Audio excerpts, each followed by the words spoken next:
როლი ხარო მოვიდიოდი ფიქრობდი რომ ნებისმიერი ადამიანი რომ გაარჩევა ქუჩაში და ჭრხობ ევანგელიზმის მნიშვნელობის შესახებ ყველა ერთ მნიშვნელოვნად აგეთანხმებათ რომ ეს არის ერთ-ერთი პირველი მოვლენა ჩვენს ისტორიაში. ანუ ჩვენ ვართ ხალხი, რომელიც თითქმის განხილვის გარეშე თანხმდებით წარს. ხო? იქნება ეს მეხსიერების ადგილები და თარიღები, რომელზეც ჩვენ უპრეცედენტოდ ერთიანად ვხართ. მაგრამ უიშვიათესია შემთხვევები, როცა ჩვენ ვახერხებთ და აწმყოში ვყავთ. ამიტომ ჩვენთვის ყოველთვის საინტერესოა და მით უმეტეს მომავალში შეთანხმება ძალიან დიდი კუთვნებაა. ამიტომ ჩვენთვის ყოველთვის საინტერესოა როგორც მკვლევრისთვის, როგორც ინსტიტუციის ხელმძღვანელისთვის, ისეთ ფორუმებში, სამოქალაქო ფორუმები იქნება ეს საუნივერსიტეტო სადისკუსიები მონაწილეობა, სადაც საზოგადოება ცდილობს, რომ აი შეთანხმების წერტილები იპოვოს. იცით, ეს არ ნიშნავს არავითარ შემთხვევაში, რომ თითქოს აი ამ მეხსიერების ადგილების ამ თარიღების მიმართ რაიმე პრეტენზიები არ ირით. მაგრამ ზოგჯერ ისე ხდება, რომ აი იმას, რასაც დღევანდელი თარიღი ასახავს, ამისი ფუნქციური შინაარსი გვერდზე რჩება ხოლმე და რაღაცნაირად ჩვენი პირადი პასუხისმგებლობა, თუნდაც დღევანდელი დღის როგორც მნიშვნელოვანი თარიღის მიმართ, რაღაცნაირად გადაყვება მხოლოდ ამ თარიღის აღნიშვნის ვალდებულებას. ამიტომ ძალიან მნიშვნელოვანია, რომ ვისწავლოთ შეთანხმება აწმყოში. ამ თვალსაზრისით, ჩვენთვის პირველი ქართული უნივერსიტეტი არის სწორედ ის უნიკალური, მისი შექმნის ისტორია, მისი შექმნისთვის ბრძოლა არის სწორედ ის უნიკალური მომენტი ჩვენს ისტორიაში, როცა ჩვენ მოვახერხეთ თანხმობა აწმყოში. და ეს თანხმობა განსხვავდა პირველ რესპუბლიკაში. მიუხედავად განსხვავებული მიდგომისა, თუნდაც ამ პირველი რესპუბლიკის ფასეულობების, ღირებულებების, პოლიტიკური გემოვნების მიმართ ყველა თანხმდებით იმაზე, რომ დამოუკიდებლობის ისეთი მაღალი ხარისხი, როგორც ჩვენ პირველ რესპუბლიკაში ჰქონდა, აი იმ არასრულ დღენაკრულ 3 წელიწადში მართლა არ გახსოვს ისტორიაში. და ეს მთლიანად მოიტანა პირველი უნივერსიტეტისთვის მზადება. პლატფორმა ამისთვის გახდათ სწორედ საყოველთაო იდეა, რომელსაც ქვია განათლების. იდეა, რომელიც 19 საუკუნის 80-იანი წლების ბოლოსკენ ოფიციალურ, არაოფიციალურ ორგანიზაციას გაერთიანდა და ეს იყო ქართულთა შორის წერა-კითხვის გამარჯვება.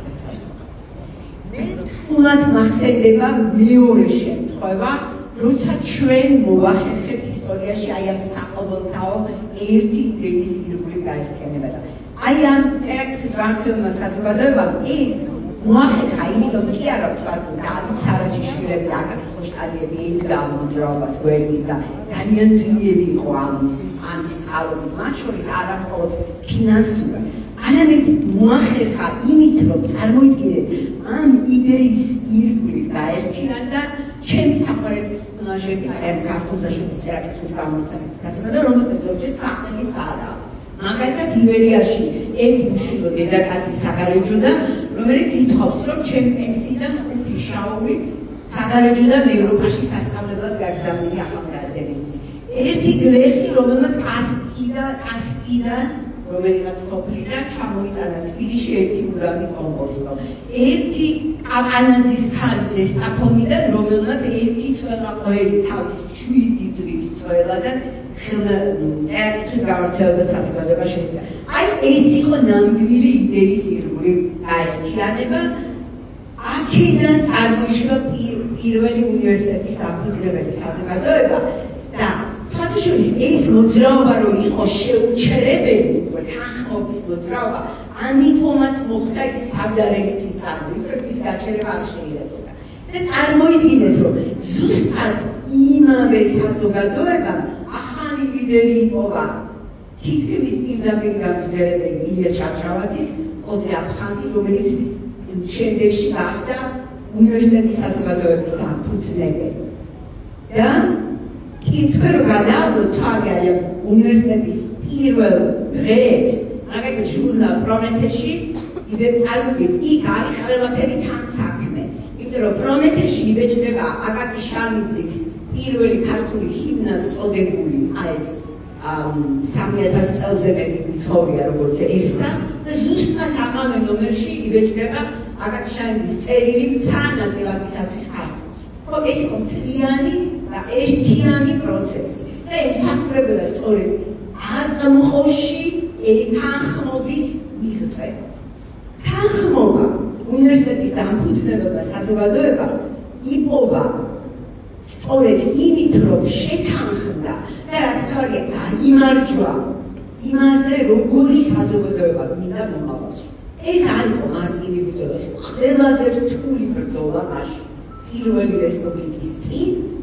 იცით, რომ ქართული ინტელექტუალური ელიტა, ხაშურის თავადაზნაურობა, აკაკი შანიძე, ივანე ჯავახიშვილი, ფილიპე გოგიჩაიშვილი, პეტრე მელიქიშვილი, ექვთიმე თაყაიშვილი, ისინი პრინციპულად მოითხოვდნენ, მხოლოდ ერთი დღეს იხილავდნენ, რომ ეს უნდა იყოს ცოდნის მეცნიერების საზოგადოება და არავითარ შემთხვევაში ის, რასაც თავაზობს ხატისობი.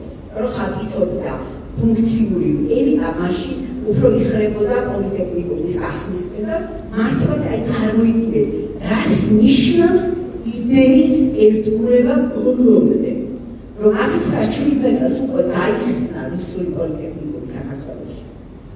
და ეს რუსული პოლიტექნიკუმი რომ გაიხსნა, აკაკი შანიძემ ორჯერ თითქმის ერთმანეთის მიყოლებით ერთ დღეს თბილისში და მეორე დღეს ქუთაისში წაიკითხა დაახლოებით ერთი და იგივე მოხსენება, რომელსაც უნდა იმედი მიეცა ქართული საზოგადოებისთვის, რომ კი ჩვენ ამ ერთობას ვიპოვოთ. და ის წერდა, რომ თანხმობა პოლიტექნიკუმის შესახებ მართალია მიიღეს და მიიღეს მართულით და ამიტომ არის უფრო სწრაფი და ჩვენი თანხმობა უნივერსიტეტის გახსნის შესახებ ის პოსტი ჩამოდის აუცილებლად ჩამოვა.